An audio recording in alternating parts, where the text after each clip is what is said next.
Battery puffed. It's a fucking mess. Holy shit. The TPU is shattered. This is...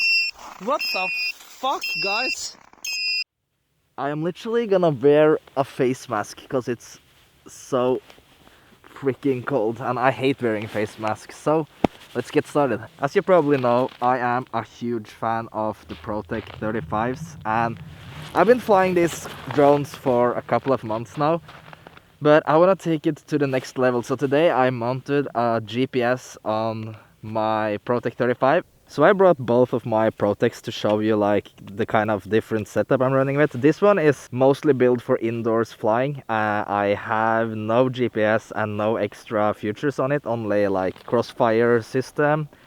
But this one is the one we're gonna take a look at today. It has a GPS mounted to the back and it also has a beeper which has its own battery, so if I crash and the battery shoots off, it's gonna start beeping, and that's really cool. So the way I mounted a GPS on this is that I found this mount on Thingiverse. It's a TPU mount that lets you have your DJI antennas, your GPS, even your XT60 plug and your crossfire like all in one mount, which is pretty fucking cool. I'm gonna link this one in the description because whoever made this deserves some credits. And I haven't decided if I want to strap a GoPro on this quad for the first flight, but I mean, risk it for the biscuit and do stupid shit to get great results. So yeah, I think we're gonna do it. So let's strap a GoPro on here. You can call me a chicken, but I'm actually gonna strap one of my older GoPro Hero 6 to the quad for this flight because I don't want to lose some of the newer GoPros. So the exposure is all set on the GoPro and I'm ready to plug the quad in. I don't know why, but every time I try a GPS for the first time, it's so scary, but when it works, it's a really good tool that will hopefully help you from losing quads. So let's plug this in. Probably gonna wait for ages to get a GPS lock on this quad. Yes, now the quad is searching for satellites. I set the minimum as previously shown to 8 satellites. I'm pretty sure it works fine with 5 or 6, but at least 6 should work fine. But I mean, I'd rather be safe than sorry. So just waiting for 8 satellites is not a huge problem. I mean, I'm out there in 15 - Celsius and I'm freezing to death, so if I can do it, you can. So I now have 8 satellites on this quad and I'm trying for the first time to fly this and flip the switch for GPS rescue to see what happens.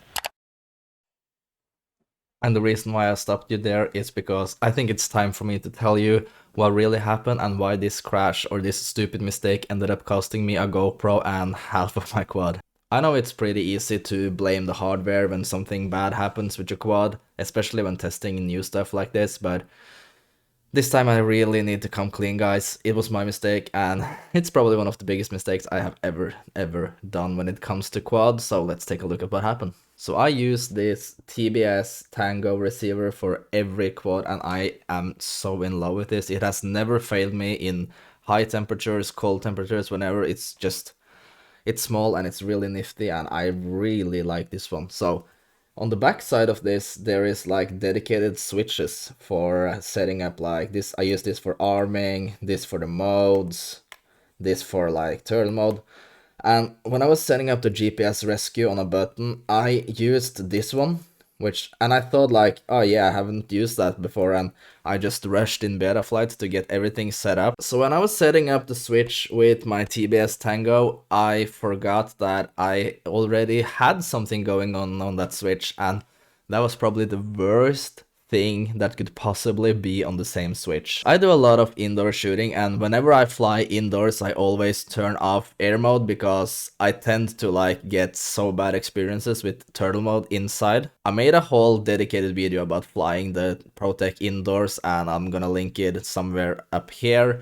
So what I did when I was setting up the switch on the TBS is that I put the GPS rescue on the same switch that I put the air mode on, which doesn't sound too bad, but when you think about it, the second I pressed this switch and activated the GPS rescue mode, I turned off air mode. And when you turn off air mode outside in windy weather, especially on a Cinewhoop, you're gonna get some really, really bad results. So I'm gonna show you now the footage. The GoPro got totally toast, so I only have the DVR footage. But I mean, it's DJI, so it's probably good enough anyways. So whenever I take off like this, I cruise a couple of 100 meters out just because I want to get like accurate numbers or accurate GPS. So I'm just gonna cruise out around 250, 300 meters, which is typically fine for GPS testing. And when I reach the set like distance or what the distance that I wanted to go to, I just gonna flip the switch, as you can see right here. And it turns around perfectly, raises to the altitude, and then holy smokes, bam, straight to the ice. And I'm gonna tell you exactly why this flips out. So if I'm scrolling through this, it raises to its altitude, but then it kind of let go of the throttle for a sec. And that's enough for the quad to like freak out because of the air mode is turned off. So you see the rise, it reaches, here it reached the set altitude. And when it let go of the throttle, it just, yeah, it just freaks out and smacks straight to the ground. It doesn't look too high, but I can promise you that this is set to 30 meters, which it doesn't sound high, but when you're free falling a quad, bam, straight to the ground, that is pretty bad. So there you have it, guys. Don't do the same mistake that I did. Don't put the GPS rescue on the same button that you have air mode set to, which is pretty stupid. It's probably the most stupidest thing I've ever done in my FPV career. But sometimes, like, I'm glad things like that happens because I can make a video and show you guys and tell you how not to do things so you don't have to. But that's it for me today, and I'm signing off, and I'll see you guys in the next video. That was probably one of the most terrible... What's that?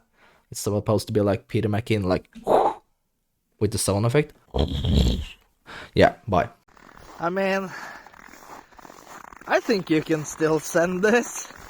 Holy smokes. And look at all the pieces from the TPU mount. Oh wow, that's one bad thing with flying in horribly cold weather.